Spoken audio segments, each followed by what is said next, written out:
श्रीमद् भगवत गीता अध्याय 8। श्री भगवान कहते हैं, अव्यक्तो अक्षरा इत्युक्तः इस्तिमाहुः परमां गतिं यं प्राप्य न निवर्तन्ते तत्धाम परमं मम। जिसे वेदांती अप्रकट तथा अविनाशी बताते हैं, जो परम गंतव्य है, जिसे प्राप्त कर लेने पर कोई वापस नहीं आता, वही मेरा परम धाम है।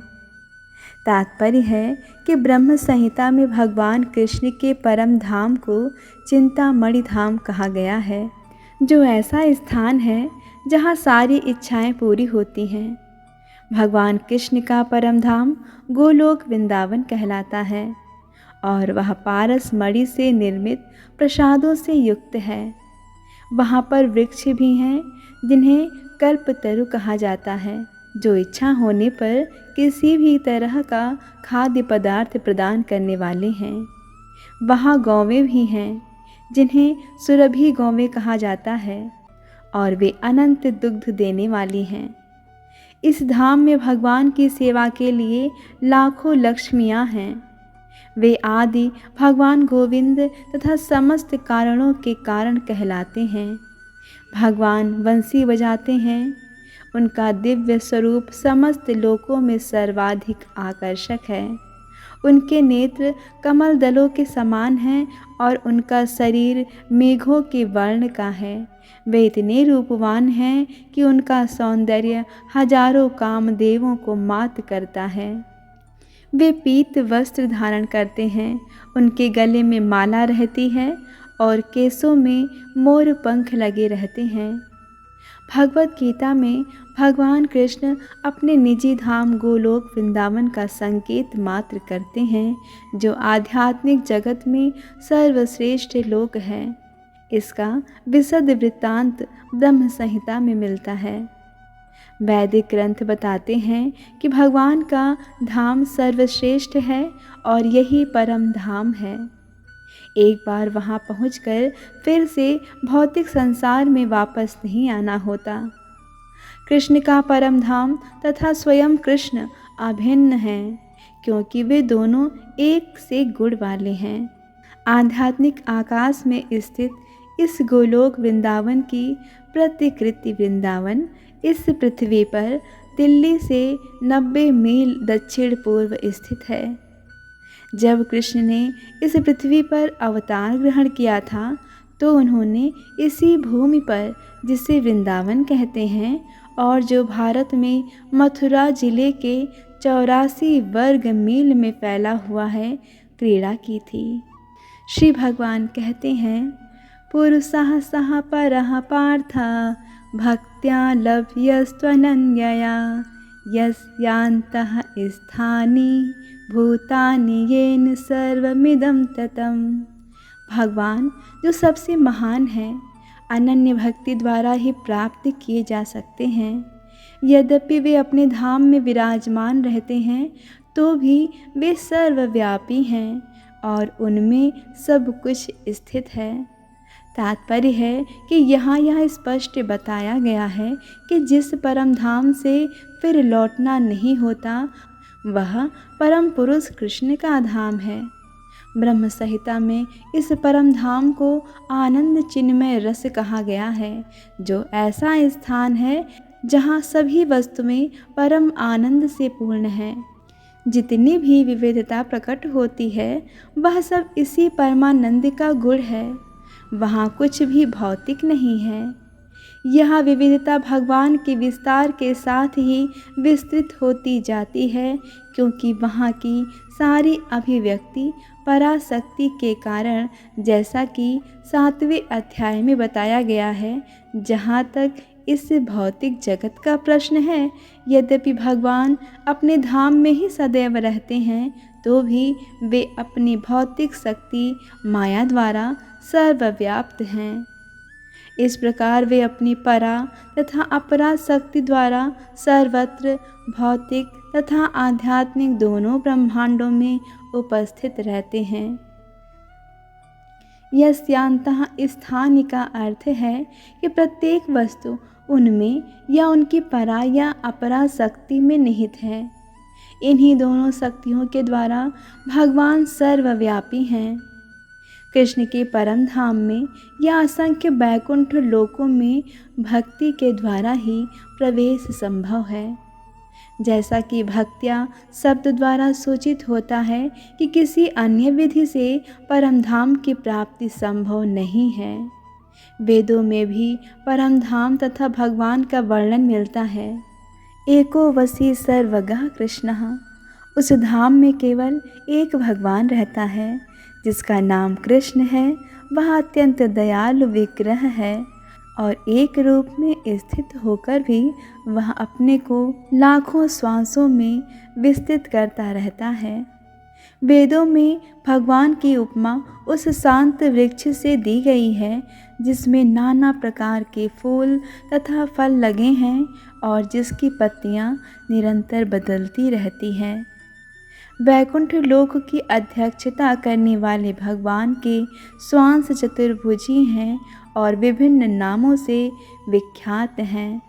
पुरुषोत्तम, त्रिविक्रम, केशव, माधव, अनिरुद्ध, ऋषिकेश, संकर्षण, प्रद्युम्न, श्रीधर, वासुदेव, दामोदर, जनार्दन, नारायण, वामन, पद्मनाभ आदि। ब्रह्म संहिता में इसकी भी पुष्टि हुई है कि यद्यपि भगवान निरंतर परम धाम गोलोक वृंदावन में रहते हैं, किंतु वे सर्वव्यापी हैं ताकि सब कुछ सुचारू रूप से चलता रहे। वेदों में कहा गया है कि उनकी शक्तियाँ इतनी व्यापक हैं कि वे परमेश्वर के दूरस्थ होते हुए भी दृश्य जगत में बिना किसी त्रुटि के सब कुछ सुचारू रूप से संचालित करती रहती है। श्री भगवान कहते हैं, यत्र काले त्वनावृत्ति मा वृत्तिं चैव योगिनः प्रयाता यान्ति तं कालं वच्यामि भरतर्षभा। हे भरत श्रेष्ठ, अब मैं तुम्हें उन विभिन्न कालों को बताऊंगा जिनमें इस संसार से प्रयाण करने के बाद योगी पुनः आता है अथवा नहीं आता। तात्पर्य है कि परमेश्वर के अनन्य पूर्ण शरणागत भक्तों को इसकी चिंता नहीं रहती कि वे कब और किस तरह शरीर को त्यागेंगे। वे सब कुछ कृष्ण पर छोड़ देते हैं और इस तरह सरलतापूर्वक प्रसन्नता सहित भगवत धाम जाते हैं। किंतु जो अनन्य भक्त नहीं हैं और कर्म योग, ज्ञान योग तथा हठ योग जैसी आत्म साक्षात्कार की विधियों पर आश्रित रहते हैं, उन्हें उपयुक्त समय में शरीर त्यागना होता है, जिससे वे आश्वस्त हो सकें कि इस जन्म मृत्यु वाले संसार में उनको लौटना होगा या नहीं। यदि योगी सिद्ध होता है तो वह इस जगत से शरीर छोड़ने का समय तथा स्थान चुन सकता है, किंतु यदि वह इतना पटु नहीं होता तो उसकी सफलता उसके अचानक शरीर त्याग के संयोग पर निर्भर करती है। भगवान ने अगले श्लोक में ऐसे उचित अवसरों का वर्णन किया है कि कब मरने से कोई वापस नहीं आता। आचार्य बलदेव विद्याभूषण के अनुसार यहाँ पर संस्कृत के काल शब्द का प्रयोग काल की अधिष्ठाता देव के लिए हुआ है।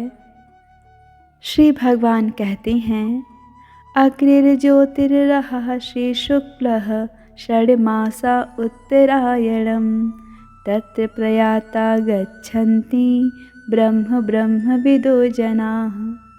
जो परम ब्रह्म के ज्ञाता हैं वे अग्निदेव के प्रभाव में, प्रकाश में, दिन के शुभ क्षण में, शुक्ल पक्ष में या जब सूर्य उत्तरायण में रहता है, उन 6 मासों में इस संसार से शरीर त्याग करने पर उस परम ब्रह्म को प्राप्त करते हैं।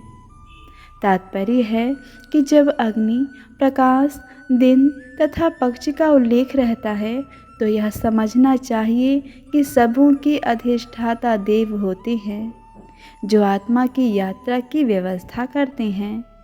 मृत्यु के समय जब मनुष्य को नवीन जीवन मार्ग पर ले जाता है, यदि कोई अकस्मात या योजना पूर्वक उपर्युक्त समय पर शरीर त्याग करता है, तो उसके लिए निर्विशेष ब्रह्म ज्योति प्राप्त कर पाना संभव होता है। योग में सिद्धि योगी अपने शरीर को त्यागने के समय तथा स्थान की व्यवस्था कर सकते हैं। अन्यों का इस पर कोई वश नहीं होता। यदि संयोगवश वे शुभ मुहूर्त में शरीर त्यागते हैं, तब तो उनको जन्म मृत्यु के चक्र में लौटना नहीं पड़ता, अन्यथा उनके पुनरावर्तन की संभावना बनी रहती है। किंतु कृष्ण भावनामृत में शुद्ध भक्ति के लिए लौटने का कोई भय नहीं रहता, चाहे वह शुभ मुहूर्त में शरीर त्याग करे या अशुभ क्षण में। श्री भगवान कहते हैं, धूमो रात्रि इस्तथा कृष्णः षड्मासा दक्षिणायनम तत्र चांद्रमसं ज्योतिर्योगी प्राप्य निवर्तते। जो योगी धूमें रात्रि कृष्ण पक्ष में या सूर्य के दक्षिणायन में रहने के 6 महीनों में दिवंगत होता है, वह चंद्रलोक को जाता है, किंतु वहाँ से पुनः चला आता है। तात्पर्य है कि भगवान के तृतीय स्कंद में कपिल मुनि का उल्लेख है कि जो लोग कर्मकांड तथा यज्ञ कांड में निपुण हैं, वे मृत्यु होने पर चंद्रलोक को प्राप्त करते हैं। ये महान आत्माएं चंद्रमा पर लगभग 10,000 वर्षों तक रहती हैं और सोम रस का पान करते हुए जीवन का आनंद भोगती हैं। अंततो गत्वा वे पृथ्वी पर लौट आती हैं। इसका अर्थ यह हुआ कि चंद्रमा में उच्च श्रेणी के प्राणी रहते हैं, भले ही हम अपनी स्थूल इंद्रियों से उन्हें देख ना सकें। हरे कृष्ण कृष्ण कृष्ण हरे हरे, हरे राम राम राम हरे हरे।